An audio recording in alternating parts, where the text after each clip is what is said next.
Good afternoon, everyone. Thank you for joining our first ever film panel discussion on Bermuda Film Market, or BIFF-FM. I'd like to welcome Dan Barnett.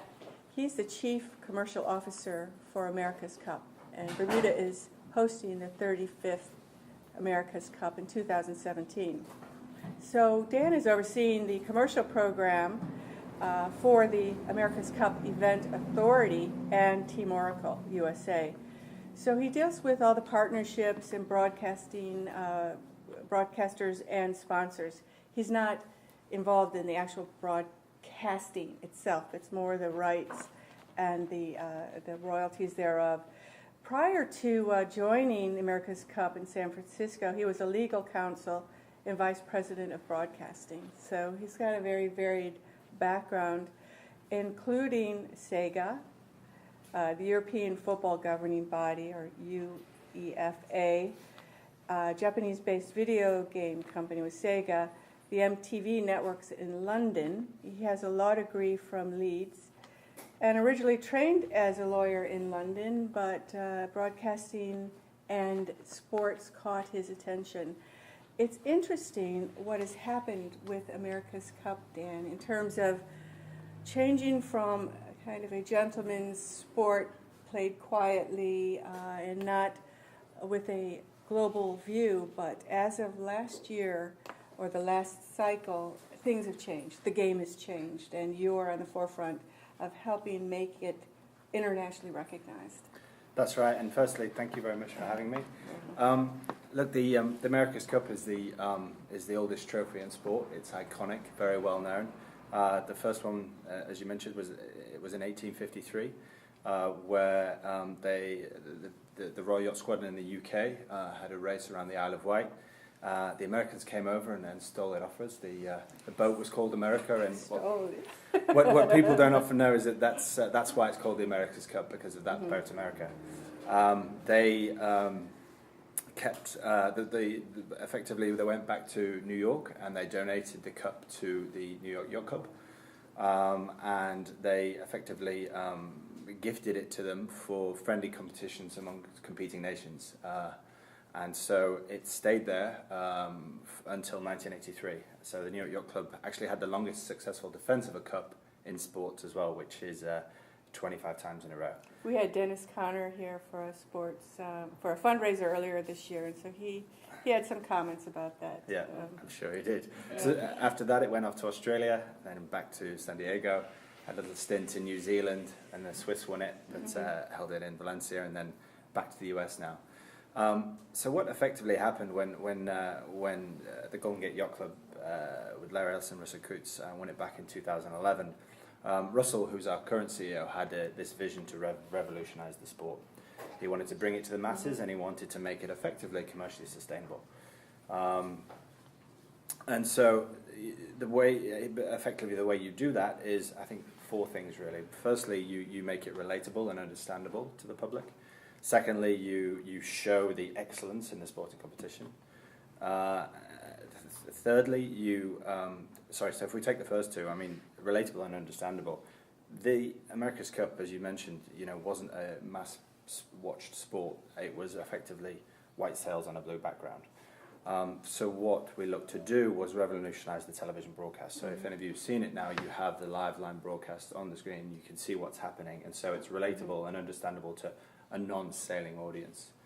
And then secondly, the excellence, the view in the past has been that sailors aren't athletes as such, whereas it's very clear to anyone who sees it now that they are. So what we're looking is to demonstrate that excellence among sailors. So, we're even in talks now with kind of wearables, so you see that the sailors are, you see what their heartbeat is, you see what their grinding power is. And so kind of that's the plan. But what we were looking to do is to engage a wider audience on a worldwide basis. And the way you do that is you effectively tell stories. And what we're looking to do now is to promote the heroes. So Jimmy Spittle, Ben Ainsley, the rivalries. That's what we need to do to kind of engage the public who wouldn't have otherwise particularly been interested in sport. And the benefit of that is that you give value to your broadcasters, you give value to your sponsors, you give value to the host city, in this case Bermuda, and you hopefully have a snowball effect from there. Many people may not know Sir Russell Coots has won America's Cup several times.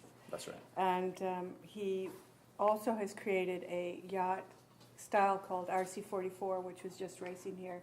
Again, a beautiful performing yacht. And America's Cup is much more visual, it's much more accessible. And when we saw it here last year in October, it's amazing how well it maneuvers so that it can be close to the audience. And again, people are more engaged. That's right. Did you find initially that there was a lot of interest in America's Cup, or was it not until after San Francisco that you saw the branding and the broadcasting interest pick up? I think people were intrigued by the revolution that we were proposing to bring the sport to the mainstream. Quite honestly, the market, and I mean by that broadcasters, sponsors, host cities, were put off by the politics and the legal wranglings from previous cups that had happened in 2010 and previous, and that affects the trust in the market. And so San Francisco, we managed to convince people, and in the end we ended up putting on a very successful event, and just, we got lucky with what happened to be the greatest sporting comeback of all time. But I think because of the way we did that and put on that event, interest in this edition of the Cup has been much stronger. People know that we are going to do what we say we're going to do. We've got a whole series of events. We've got 9 World Series, and then we've got a very robust schedule for Bermuda in 2017. So I would say that interest has never been stronger than what it is right now, for both a sponsor and a broadcaster perspective. And that gives a great platform to kind of amplify your fan base. Yeah, because brand development, you've developed the brand now, you've developed the attention and the relevance. What does that mean in terms of capturing distribution potential, in terms of aftermarket branding of clothing, branding of other things that could be sold to people who might be interested in affiliating with America's Cup? That's right. So I think from a sponsor perspective, branding is very important, particularly because sailing and the America's Cup has a very good demographic for what the sponsors are looking to achieve. So we're very much aligned with tennis and golf of this world. So there's 2 types of branding really for a sponsor primarily. Firstly is kind of at the event itself, so that they're associated with the goodwill at the event and the people, the footfall at the event. But I think what's more important is the branding that gets on the television. So, the boats are effectively floating billboards out there, which is an absolute prime asset, and the sponsors get millions of dollars worth of ad equivalent value from just being out there, particularly if our distribution is as broad as it is.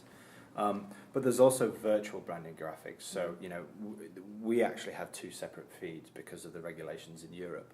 As you may know, in European territories, as of right now, the virtual brand you can have is effectively the timing partner, the data partner, and the title sponsor, which in our case is Louis Vuitton. So we have a feed which complies with those rules, which means that the BBC and the ARDs in Germany of this world broadcast the event.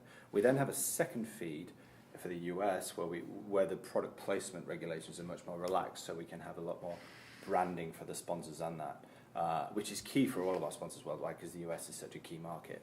So not only does that go into the US, it also goes into China where the product placement rules are more relaxed, which is great for sponsors as well. And we also put it worldwide on our digital app. So effectively a lot of what we do is geared towards maximizing exposure for our sponsors in those key territories. Do you have different language feeds? Are they all in English at this point? At this point, we provide a fully packaged feed. I mean, we're at the stage now where we're trying to convince broadcasters, we're trying to incentivize broadcasters to promoters and broadcasters as much as possible. So we put for the World Series, for example, we put a 90-minute feed on a plate for them that's fully packaged with introductions, with analysis, and with English commentary. And so the Canal Pluses of this world will then take, and CCTV in China, they'll then dub over their own live commentary in their local language. I would like to think that in the future we will be dubbing ourselves for example, Japanese, Chinese, German, whatever we can do to maximize exposure in the key territories.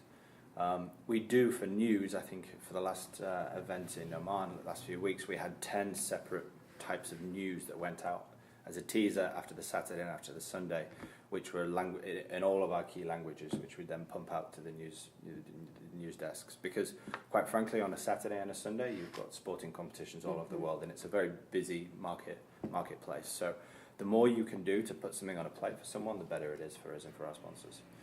How much do you have to your advertisers, kind of demonstrate what you think the potential audience is, or is that something they're assessing on their own? They assess on their own, but I think we can help them as well.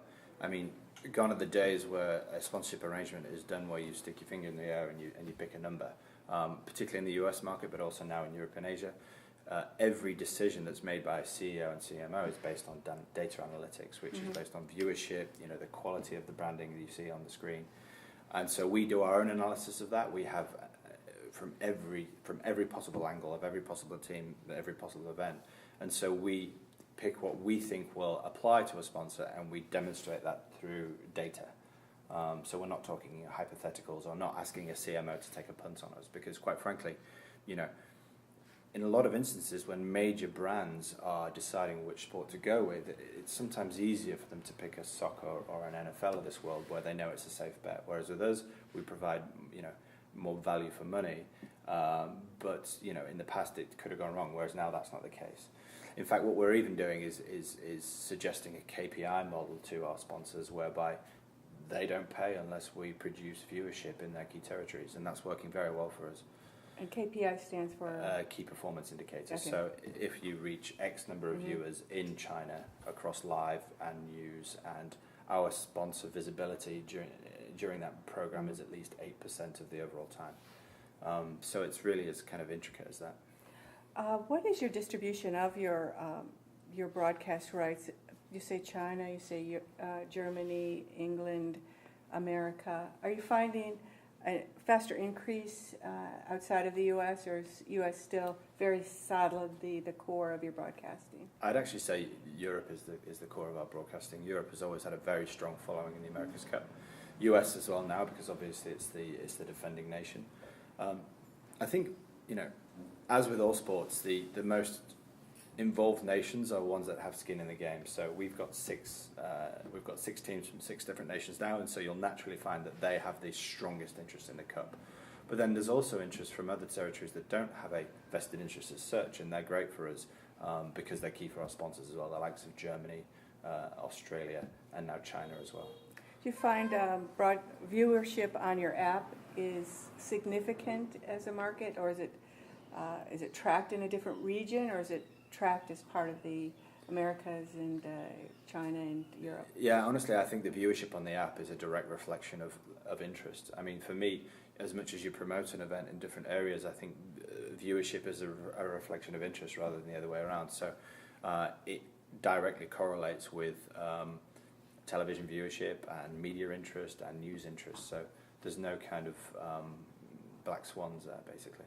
Is there an opportunity to do any advertising or social inserts in your app? Absolutely, it's yeah. Totally separate than what you're doing with broadcasting. That's right. So look, everything we do, we look in terms of giving visibility to our sponsors. And so, whereas with television, the demographic skews older. Often, for example, in the US with NBC, it may skew to be 50. I'm making that up, but whereas with the app, you have a younger demographic. And so it's the same with our social media, Facebook, Twitter. And so if that's what Red Bull, for example, wants to target, then they would be more inclined towards the app. Is there a higher cost per thousand then? You think a higher value per thousand because of the demographic skew? Or?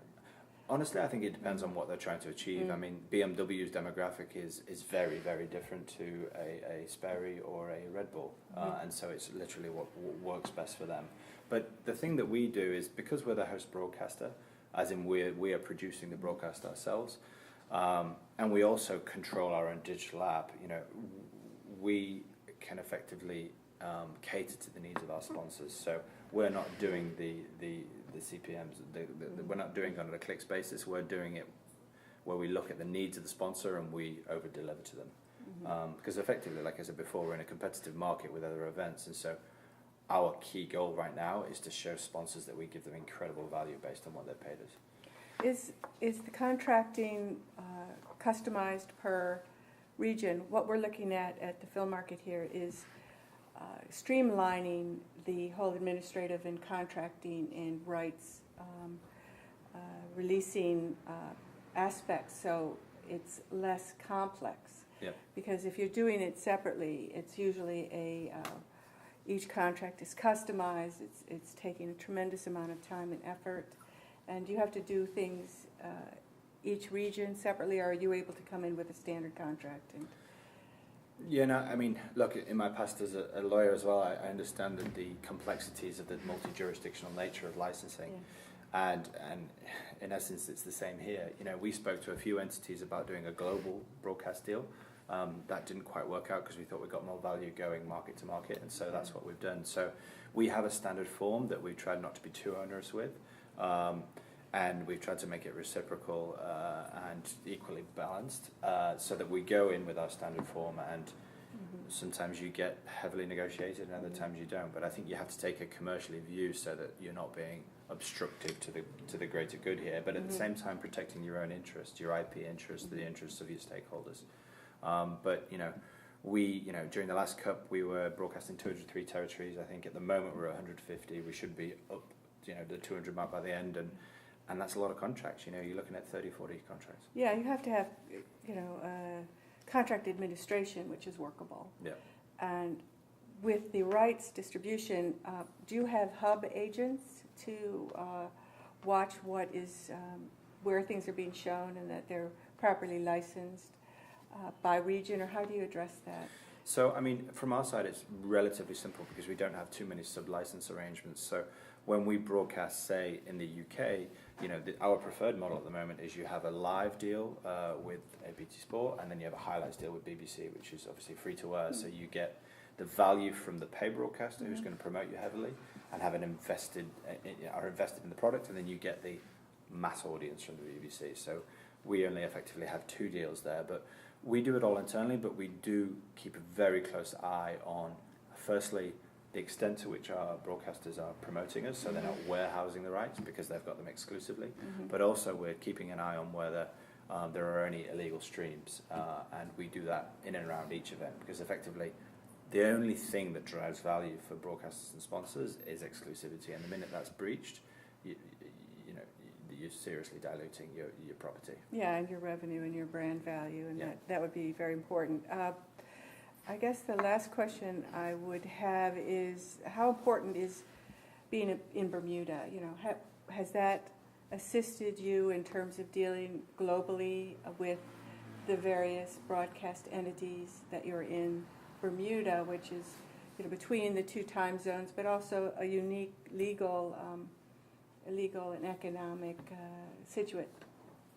I think, from our side, we are relatively flexible with our governing law for a start. So sometimes we'll do it New York law, sometimes it's UK law, and then sometimes it remains San Francisco law based on what we've done previously. Sorry, California law. So in terms of the legal side of things, the contracting side, it's really no different. There's no real complexities for us. In terms of being in Bermuda, the sponsors and the broadcasters love it. I mean, one of the key things, the two key things from a broadcast perspective of being here is, firstly, the time zones, as you mentioned, make it perfect for us. So it's great if we're going to be starting racing at 2 p.m. It's great for both the west and the east coast of the US. It's fantastic prime time for Europe, and it also works well for Australasia as well. And regardless of how much you promote your event or how good it is, quite frankly, the time of day that it's on, it's correlated directly as a reflection of bums on seats, how many people are going to be watching it. So that's great from that side. Also, the stadium racing here within the Great Sound will be incredible, and I think the images of the kind of turquoise waters and Bermuda from above will be incredible. I don't know if any of you saw, but Red Bull did a stunt where they skydived, and I think he had a GoPro in October, yes. And that view from above is incredible. And so we're plugging that, and because it's our return on investment for the host, being Bermuda in this instance. So in all of our 5 or 6 World Series events this year, we're plugging Bermuda. We're giving shots of how incredible it is, and we'll be showcasing it to the world in 2017. And the other thing is that the weather here is varied and it's interesting. I mean, the sailors, quite frankly, started referring to this place as paradise because it's perfect for them for training and also for competition. So, you know, competition being one of the key aspects of any good sporting event. You know, regardless of excellence, regardless of understandable relatability, if one boat is smoking the other one, then you know, time after time, then it's not interesting to watch. Whereas I think here we've already seen, you know, a lot of lead changes, a lot of interesting occurrences. We had one day here for the World Series in Bermuda, but it was compelling racing, and I think we're going to have that for, you know, 4 or 5 weeks in May, June 2017. There's also relatively consistent wind here, so. You know, in the past, broadcasters worried that if there's no wind, then there's no race day, and they, you know, particularly free-to-air channels have cleared a schedule and there's nothing to show. Whereas here, I think the chances of happening are relatively limited. I think in Bermuda too, the IT structure. We'll be talking about this in a later day on the panel. The IT infrastructure here, the ability to have broadcast management out of Bermuda and digital storage, if you wanted to store libraries, is exquisite for a small island. Absolutely fantastic. I mean, our host broadcast team, the crew of 70 odd, have no concerns with being here at all. I think it's a fantastic place from which to be beaming up satellites to the rest of the world. So I think you know, we're all very excited about showcasing Bermuda and what it has to offer from a business and a societal aspect. So we're looking forward to it very much. Yeah. Thank you. I'd like to open it up to questions now. I'm sure people have a couple of questions because you have a lot of streams. You've got your digital app, your broadcasting, your merchandising. Have I missed one? Your online. You know, when you're broadcasting, you've got your advertisers as well as the advertisers on the boats themselves, on the yachts themselves. So there's a lot of streams to manage. That's right, a lot of streams. So, you know, we have our second screen experience through the app, and we're exploring some more now with 360 cams, potentially even drones. So, you know, you've got your main broadcast feed, and then you've got a second screen, which a lot of sports are trying to do, where you really are immersing the viewer, educating them, contextualizing them, and so they feel like they're on the boat with the sailors. What is the second screen? Is that the GoPros on the yachts, or can you explain that a little bit further? Yeah, so for now it's the fixed cameras on the boats that are facing at the sailors, so they've got the audio as well. So if you're watching your main broadcast on ZFB here, you can then go on board the Oracle Team USA boat with Jimmy, or the Land Rover BIR boat with Ben Ainsley, and see it from up close. And we're also exploring new ways to revolutionize the viewing. I mean, one thing that we did last time, we won Emmys with both the broadcast and the app, and you know, in order to stand out from the crowd, we need to keep being a pioneer in terms of the technology, and so that's what we're looking at very much. Again, we'd like to keep pushing the envelope on that. One thing that was interesting is in San Francisco, we actually made the live feed available to all on YouTube. And we did it via the app as well. Now, the plus side was that it got very good exposure levels. The downside is that it meant that our broadcasters, firstly, didn't want to pay us very much, and secondly, they had less of a vested interest because they didn't have exclusivity of the product. So this time we've moved to a more of an exclusive model, and as a result, the BT Sports or the Canal Plus of this world are showing our programming for hours and hours and hours, and they're investing heavy amounts in the broadcast. But there is a bit of pushback, because once you give something to someone for free and you take it away, you get a little bit of negative PR from that. Yeah, I would think so. But it is the case in the TV or cable or other sports channels, ESPN, where they do show things several times. And so, what do you think about the potential for digital libraries of your work and making those available? Absolutely. I mean, one thing that we do sit on at the America's Cup is this rich history, and up until now the ownership of the footage has been very fragmented. So one thing that we'd like to do is centralize that, digitize it here in Bermuda, and then, you know, really make the most of that. I mean, every time a vintage piece of America's Cup footage pops up on YouTube, on Facebook or whatever, hundreds of thousands of people are viewing it within minutes. So we've realized that we need to maximize and capitalize on that interest. It's kind of, with the America's Cup, it's one of the things that makes it great is the old versus the new. You know, you've got all this rich history, and at the same time, you've got a sport that keeps adapting and revolutionizing itself, whether it be the event format, the boats, the broadcast, the app, and the technology. Yeah, the revolution or evolution of the boats we see it most dramatically this year, but if you look at the history and the types of materials and sails and keels, it has been an evolution. But the jump that you've taken with broadcasting is like not evolutionary. I mean, it is dramatic. Were you discussing with Russell Coutts any of the design aspects which would make it more relevant and accessible, or was it Russell really the brainchild of the product of the yacht that would catch attention? I have to say, we were sitting here in Bermuda watching San Francisco, and a lot of us old Yahtsees that we are saying, oh, how are these going to work? We want we want an old monohull, and so you've changed the brand dramatically. You've changed the product dramatically, and I think you're wise to have it more widely accessible so people could taste it and test it. But was there a dialogue in terms of what you felt would be a brand enhancement from a design standpoint, or is that all Russell? No, look, this is Russell's brainchild, as you say, and I think last time the revolution in the boats, particularly when they started falling towards the end of the campaign, that's what made it really visually engaging. Yeah. And I think this time around, there were discussions amongst our small group about what size of boat you should have, and I think one of the key factors was that the boat became slightly smaller because up close and also on television, it didn't make that too much of a difference. It was still very exciting, but the upside was that it was cheaper for a team to run a campaign. And so, instead of having 3 or 4 teams, you have the potential now, particularly if we keep bringing those costs down, of having 10 teams. And to be honest, having 10 teams from 10 different countries is the best way you can possibly have to make the America's Cup more compelling, because you immediately have 10 more local markets actively engaged. So I think we've got to a great kind of point now where the boat is fast, probably even faster than the AC-72s were last time. They're compelling. The skill levels are obvious, and the cost isn't so prohibitive that you don't have many teams involved.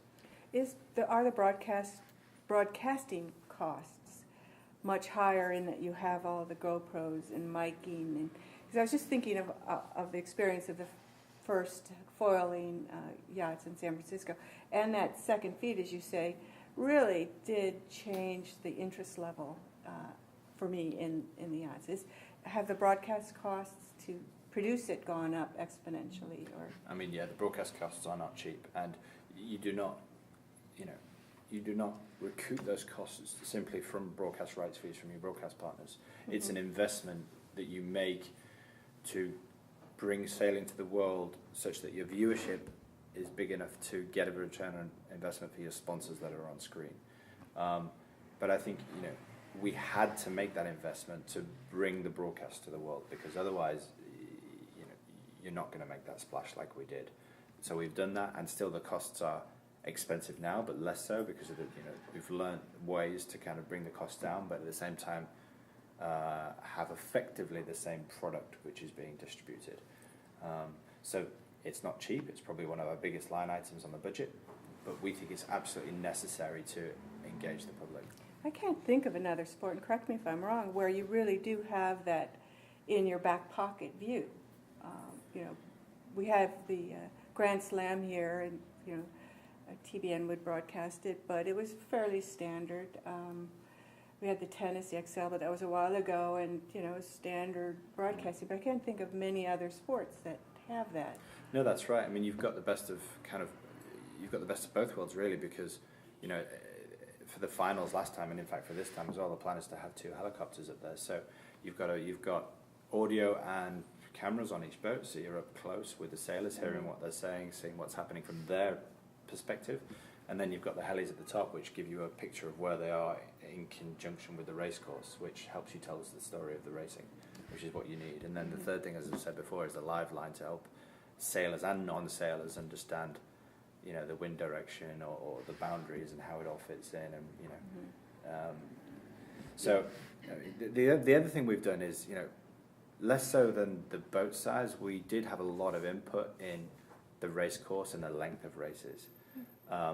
So, we worked out that to be a broadcastable product in 90 minutes, you need to have 2 races of 23 minutes long. and you need to know that it's going to be 23 minutes long. So you set the race course literally minutes before the race starts, and in fact you can change them between races so that your broadcasters have reliable commercial breaks, because you don't want them breaking, right at the finish line. So our races almost run like clockwork now, effectively, to make us much more like the NFLs or the English Premier League soccers of this world. Yeah, I work a bit on race committees, so I know that the timing, even when it's not broadcast, is part of the yacht world. And we were talking a little earlier about F1. Bernie Ecclestone took F1 from a sleepy sport, and by buying the broadcast rights, has made it into a global brand powerhouse. What are your visions for the future in terms of finally getting the brand consolidated and global and very powerful? I think our vision, from my point of view, is to effectively captivate a wide fan base in all of our, globally or in all of our key markets. And we also want to cement a legacy for ourselves, for the event, for the host, and also for youth sailing programs. And I think the way we do that is we demonstrate the cutting edge technology, we demonstrate the athletic rivalries that we have, and we tell the stories of this iconic and pioneering sporting event.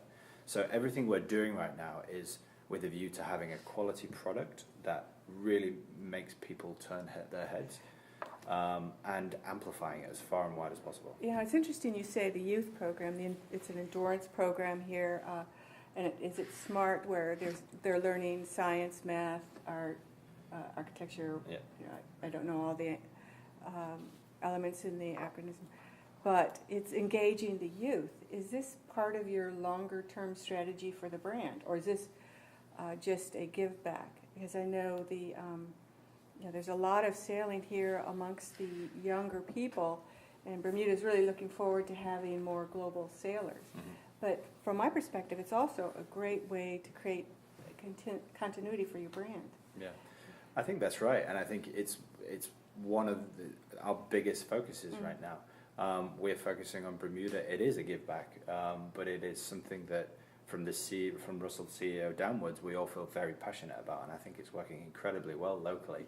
We've got the ACEA Endeavour program, and we've got the Red Bull Youth America's Cup here, which will be up to 16 Red Bull, yes. nations. Yeah, but we are rolling out that Endeavour program for the New York event, also Chicago, Portsmouth, other World Series stopovers, and it is an absolutely fundamental piece of what we're trying to achieve going forward. I mean, if you look at all major successful sporting bodies, they do have grassroots initiatives, because without that, you are seen as an elitist sport, and you do need to give back, and so this is kind of our way of trying to do that. You probably do a health program too, because there's a lot of focus here as part of the Endeavour program in terms of health and youth and in eating properly, and so there's a lot of angles there where you could take.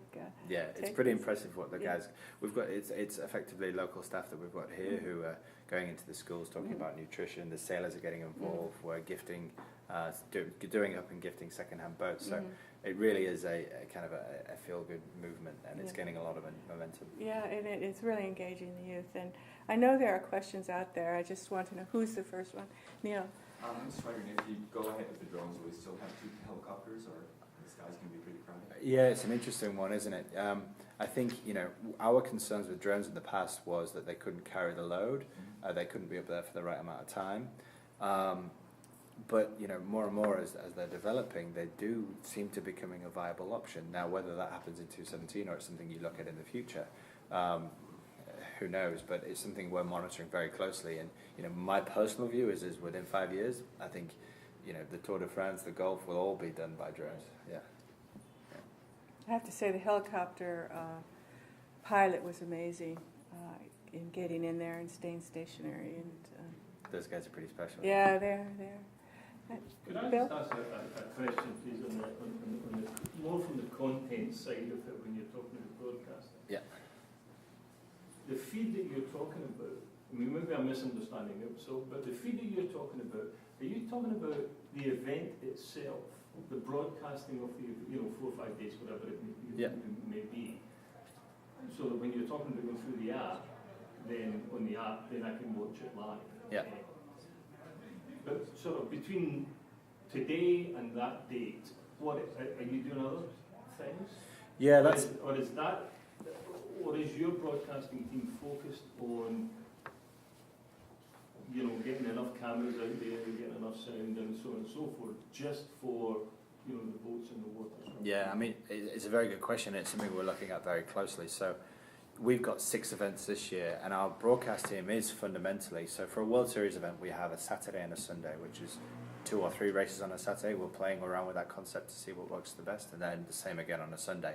So it's a 90-minute fully packaged feed, which is effectively filming the racing, but doing an intro, doing some pieces between that. For example, in the Marne, we did an ACEA Endeavour piece to kind of get that more widely known about. And so it's 90 minutes, twice in a weekend, and then 6 times during the year. On the weekend of the event? Of the event. So that goes out live, and then we do a highlights package, which we put up shortly after that.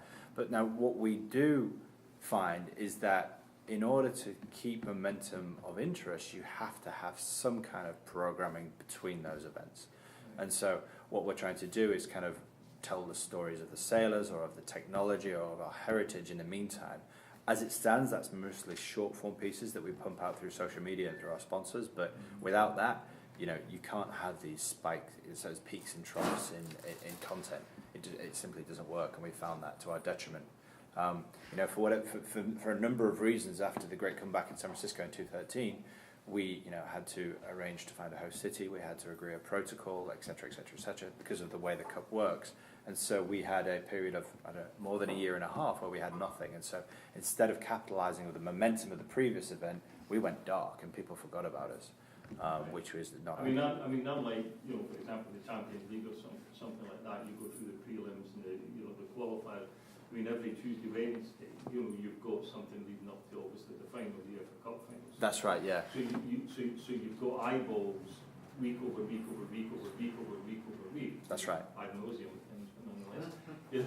Well, my team's not in it. That's why. But you've kind of got that momentum going, haven't you? Which is, yeah. When the UEFA kind of absolutely, and that's where I was before, with the Champions League and things like that, and even the Euros with the qualifiers. So here, it's an interesting one because we are on a world tour effectively with the World Series, so New York, then Chicago, UK, France, and then an event in November. And so it takes a while to get from city A to city B, logistically, to ship all the boats, etc. So you do have to fill those gaps.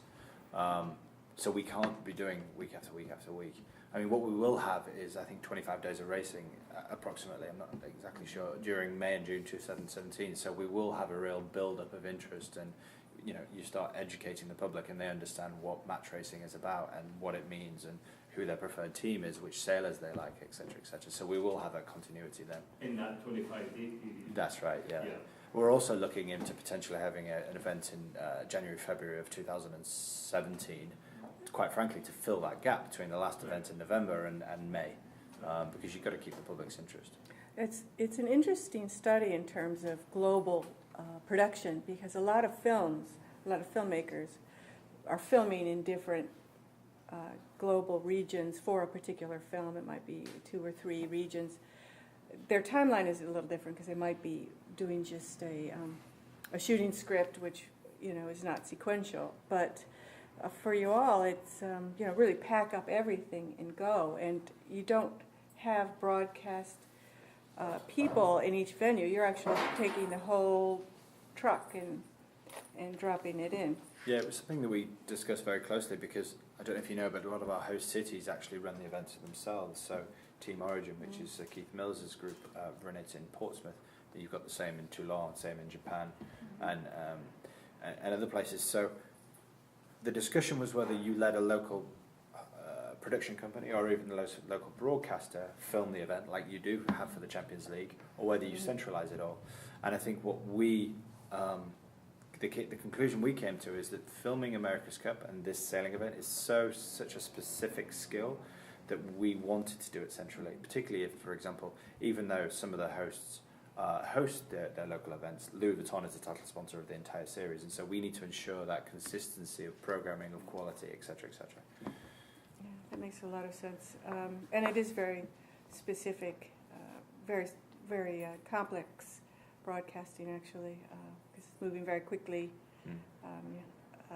So I would like to just see if there are any more questions. Yes? Mike?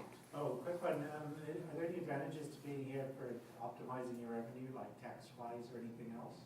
Yeah, interestingly, I had a quick discussion before, but we actually are filming from various territories, so we are effectively based in that territory, 6 different territories during the course of this year. So we'll only be here during May and June 17 next year, obviously, and so I don't actually think there is. I did have a quick look at, interest to see if there was anything, but from our perspective, I think we're quite unique. There isn't anything in particular now. So IP creation happens in a place. That's exactly right, yeah. Questions? Well, you did mention in your talk that you were thinking of digitizing your historical archives in Bermuda that would then give them the home of Bermuda to be able to monetize them from. Is that what you're thinking? I think so, yeah. We're still in the early stages of that, but it's there are many different owners now of that. So the plan is to centralize it and base it here, and then go from there. So that's something we're looking into, yeah. What about your previous experience? How has that supported what you're doing now, and has that helped you become a visionary in how to approach things differently? Personally, I think starting out as a lawyer, I worked a little bit in film finance, music industry, sports industry. I think that's guided my approach to all of this stuff in terms of taking quite a strategic approach, and in terms of negotiating and understanding what the other side of the table want, be it broadcasters, sponsors, merchandising entities, etc. My time at UEFA was fantastic, but to a certain extent it was very different to the America's Cup in that selling soccer is like selling Christmas, basically. Whereas with the America's Cup, you really do have to work to show value, which I think we're doing fantastically well at the moment. The America's Cup is a very unique sport, which is very different to any other in the world. I mean, quite simply because of the fact that we can only sell rights on a one-cycle basis, If we lose to Land Rover, Barnett Racing, or to Team New Zealand in June 2017, we hand over the commercial rights and they run with it from there. In an ideal world, you'd be able to sell, on a 2, 3, 5, 10-year cycle and get some continuity. Yeah, I was going to ask you about that, whether it was a separate entity, because F1 is a separate entity where the teams all come under that umbrella, so they hold the rights, and then the venues change, but it's all managed year after year by the same entity. Any possibility of... It's the million-dollar question. I mean, there is discussions to do that now. I think all the teams realise that is the only way forward, to have a centralised UEFA or NFL-like body where all of the teams have a financially vested interest in it and they have equal voting rights, etc., etc. And then you can line up, the BMWs of this world for a renewal, and you line up your CCTVs and your BBCs and your NBCs for another 6 cycles. I mean, that's how it needs to be done. If not for the simple, fact that, as I said before, we had this hiatus period after the event in 2013 and before we started rolling again here. Now, we've managed to regain that momentum and then some, but it's not easy. Well, with F1, they've tried, the electric FE, which is the electric cars. They've been trying to broadcast that, and they have F3. So there would be potential then, really, for feeder or junior leagues, as you were saying, Bill, junior leagues in sailing to help to fill the schedule. Oh, absolutely, and ideally, if you do centralise, or even this time, if we don't manage to centralise, when we get consensus among the teams that you already have your schedule before the final races here in June 2017, so there is no gap. But I mean, if you look at the Rebel Youth America's Cup last time round, it had phenomenal interest levels, partly because there were so many nations involved, and so we see that happening there again now. And in fact, the winner of the Rebel Youth America's Cup last time, Pete Burling, is actually skipper of the team, Emirates Team New Zealand, who are winning the thing this time, which is quite a nice story.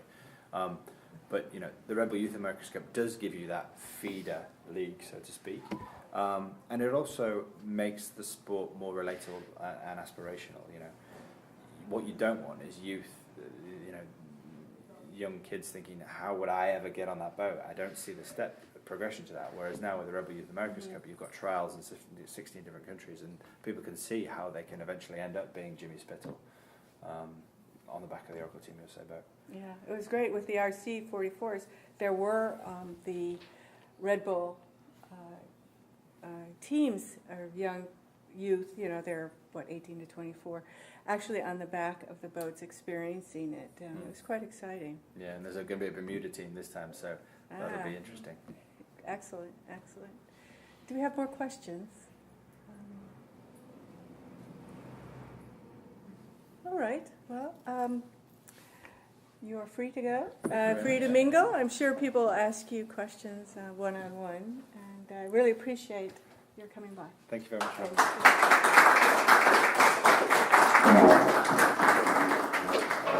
Very interesting, Dan.